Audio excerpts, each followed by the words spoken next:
warahmatullahi wabarakatuh. Waalaikumsalam warahmatullahi wabarakatuh. Apa kabar hari ini? Alhamdulillah luar biasa. Allahu Akbar. Oke, sudah makan semuanya? Sudah. Sudah jajan semuanya? Sudah. Oke, siap. Nah, di pelajaran sebelumnya di hari Senin ya, kita sudah belajar bahas materinya tentang daun ya. Tadi udah dibahas sedikit sama Ibu. Ada daun apa aja?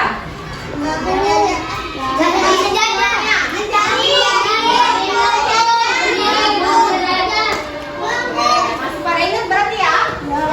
Oke, karena kita sudah belajar tentang daun. Nah, sekarang kita belajar fotosintesis, yaitu proses pembuatan makanan pada tumbuhan yang terjadi di daun.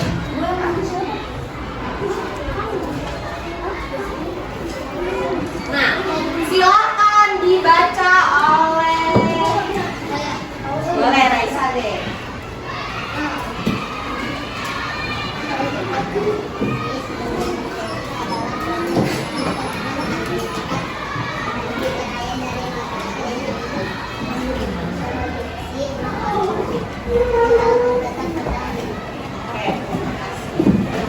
Jadi fotosintesis adalah proses di mana tanaman menggunakan energi cahaya matahari untuk memproduksi makanannya sendiri. Jadi tumbuhan itu nggak punya mulut atau pencernaan kayak kita, kayak manusia atau kayak hewan. Jadi dia produksi sendiri makanannya melalui energi cahaya matahari. Nah, untuk apa? Untuk bertahan hidup. Sekarang kita tonton dulu gimana sih cara tumbuhan itu makan. Indonesia sebagai negara yang terluas ketiga di dunia setelah Malaysia, Hongkong. Karena itulah Indonesia dijuluki sebagai salah satu paru-paru dunia karena luasnya hutan mencapai jutaan di bumi. Kok bisa hutan yang terdiri dari pepohonan dan tumbuhan mencapai hutan kita semua?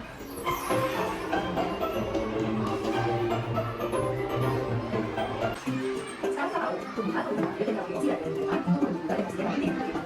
Gimana yang satu kalau tidak ada tumbuhan? Maka lebih lama kalau kalian masalah lagi dengan fotosintesis, kalian bisa membuat yang hasil. Berarti menyimak semuanya. Kalau sintesis, nah tadi di dalam video dibahas juga bahan-bahan yang dibutuhkan oleh tumbuhan untuk melakukan fotosintesis. Karbon dioksida, air, sama matahari. Oke, benar. Kita ada karbon dioksida, air, dan cahaya matahari. Betul ya. Nah, ini dia bahan-bahan fotosintesis itu cahaya, air, dan karbon dioksida plus ada yang namanya klorofil. Klorofil ini adalah zat hijau pada daun. Betul, tadi sudah dibahas di video ya. Jadi klorofil ini kayak mesin yang digunakan oleh tumbuhan untuk melakukan fotosintesis. Nah, bisa dilihat di depan di layar ya. Hasil dari proses fotosintesis adalah gula dan oksigen. Tadi gulanya disimpan dalam bentuk apa? Ada yang ingat? Buah-buahan. Dalam bentuk buah-buahan, betul ya. Lalu oksigennya dikeluarkan oleh tumbuhan dari mana?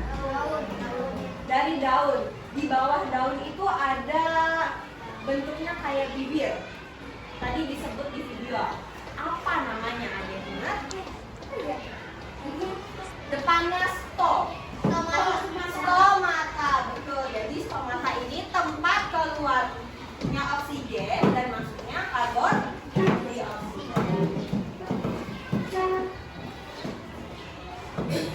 Silahkan dibaca yang nomor 1, boleh. Ayo.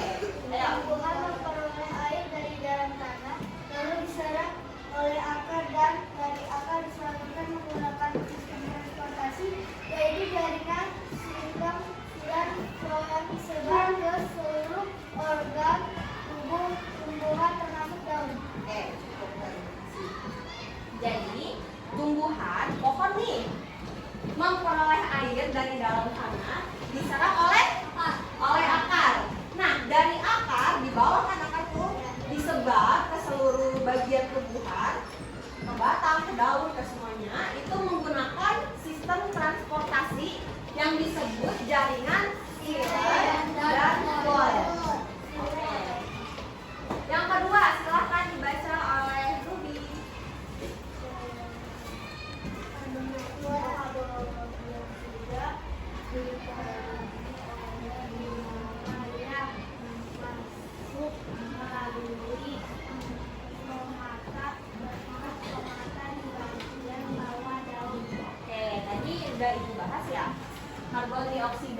di bawah daun. Yang ketiga, fotosintesis terjadi di daun.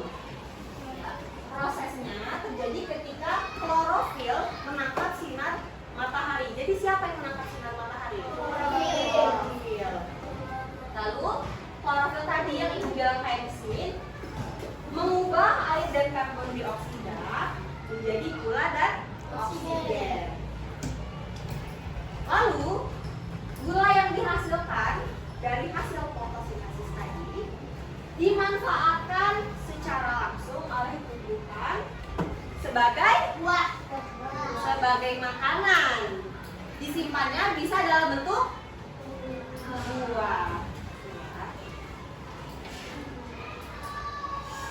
Nah, selain oksigen yang keluar dari stomata tadi udah ibu sebut, apa yang masuk melalui stomata?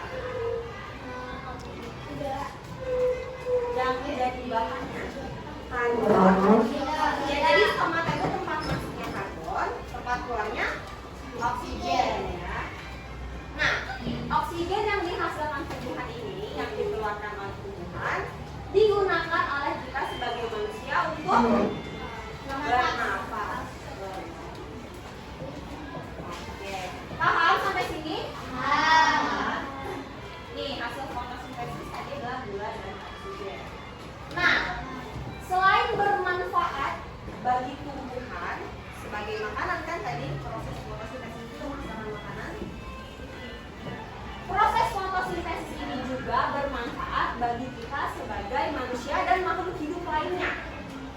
Yang pertama, menghasilkan oksigen bagi makhluk hidup di bumi. Enggak cuma kita yang butuh oksigen, coba apa lagi? Hewan, betul ya. Lalu, tadi kan proses fotosintesis itu membutuhkan karbon dioksida sebagai bahan ya? Nah, karbon dioksida itu kan masih apa? Polusi. Nah, betul. Karbon dioksida itu dihasilkan dari asap polusi. Tuh. Nah, dengan banyaknya tumbuhan, berarti kan karbon dioksidanya banyak yang kesedot kan sama tumbuhan. Nah, akhirnya udara kita menjadi bersih. Kemudian, gula yang disimpan dalam bentuk buah itu juga bermanfaat kan buat kita. Ya, bisa kita jadikan sebagai sumber makanan. Oke, semuanya paham? Paham ya? Sekarang ibu bagikan lembar kerja sama kayak kemarin, jadi ngerjainnya satu kelompok satu ya. Jangan lupa ditulis nama kelompoknya sama nama lengkap dari kalian di belakangnya.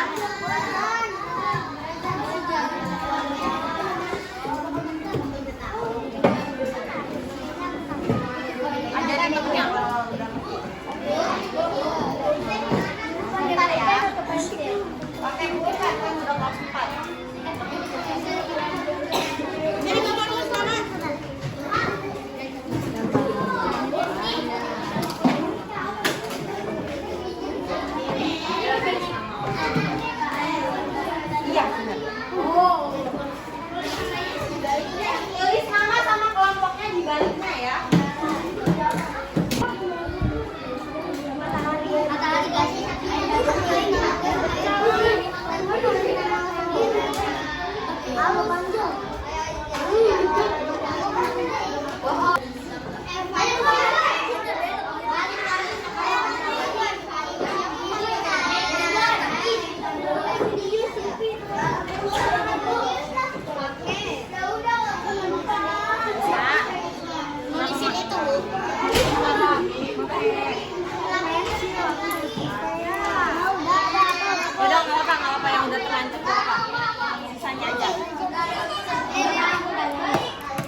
kamu mana